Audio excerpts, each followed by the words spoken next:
Hi everyone, thank you so much for hitting play. Today we're talking about Yin Yoga.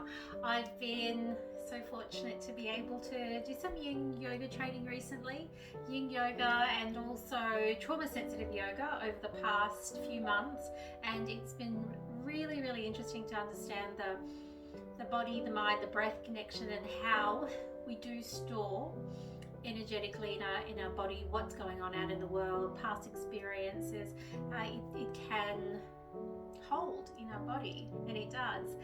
And in Yin Yoga, what Yin Yoga relates to is a balance to Yang Yoga.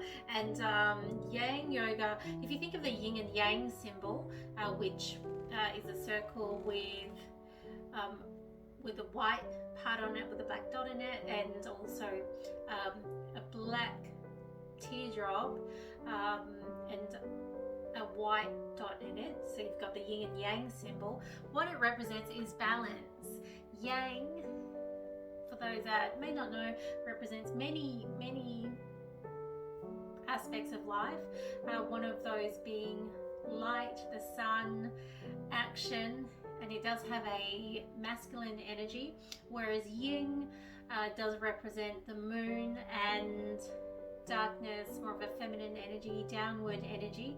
And it's based on this in yoga, the majority of the yoga that we do see on Facebook, Instagram, social media, it is a very strong practice, a strong and physical practice, which absolutely does have benefits for the body, mind and spirit. Yin Yoga looks at slowing it down and holding poses for 1 minute up to 15 minutes to 20 minutes, and the reason for this is because it is targeting the connective tissues surrounding the muscles and getting into the deeper layers of the muscles and fibers, talking about releasing through ligaments, supporting your bones and joints. And Yin Yoga, you will still support yourself physically with a yang practice or a strong practice, whereas Yin, it is when we start to slow it down, hold the pose for longer. And Yin Yoga is also influenced a lot by Chinese medicine.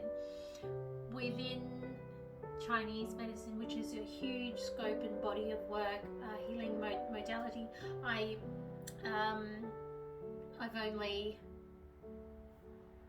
touched a very small part of what is huge in Chinese yoga and in Chinese medicine.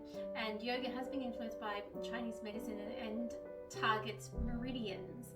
Meridians can be described as network or energy channels through your body, and when your energy channels or your networks in your body, when there's a blockage, that's when illness can happen. So by releasing through your meridians in your body that link to organs in the body and parts in your body, then you're allowing the energy to flow better.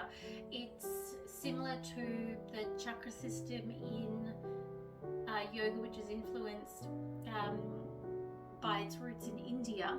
And within your chakra system, you have 7 energy centers within your body, moving from your base of your spine to the crown of your head. And the idea with your chakra system is that when there's a blockage in any of these energy centers through your spine, that's when illness can start to manifest in the body.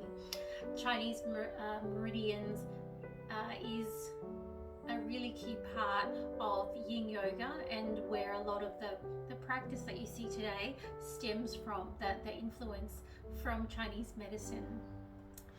And it's really quite amazing with what you can do and how you can feel with Yin Yoga. Sometimes, when I first started doing Yin Yoga, it was really boring and really slow. I was like, I want action, I want to move, I want the stronger practice. And that's what we've been taught as well. Our society, it values action and results and movement and always being on the go, always being on.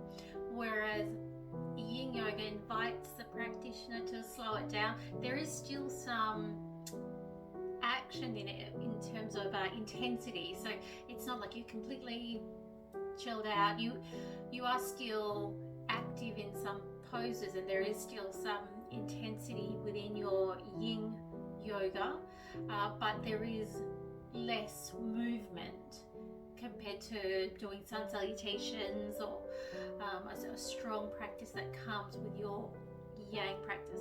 So I hope that gives some background to Yin Yoga and the history of Yin Yoga. Very light history of the Yin Yoga, mind you. So Yin Yoga does stem from Chinese medicine. It is influenced heavily by Chinese medicine and based on releasing through the networks in your body to allow energy to flow better. So this can be emotionally, mentally, and also physically. It can help with movement, mobility, and particularly helpful if you're doing a lot of active exercises like running, gym, jumping. Yin Yoga can help with mobility, flexibility, slowing it down, releasing through the deeper layers of the muscles, and allow you to switch into your conscious rest and digest state rather than always being switched on, alert, which is great. It's a great quality to have and important to do, but it does offer, Yin Yoga does offer that balance, because like anything, too much of one thing is not great. As much as I love chocolate, I can't eat it all day, every day, and it is about balance. So that's what Yin Yoga is, just a brief overview of Yin Yoga influences over time, and some similarities with the chakra system in terms of releasing energy. Chakras hail from India and the Vedas yogic text. Hope that helps, hope that makes sense. If you have any questions, let me know. Take care and enjoy your Yin Yoga. Bye.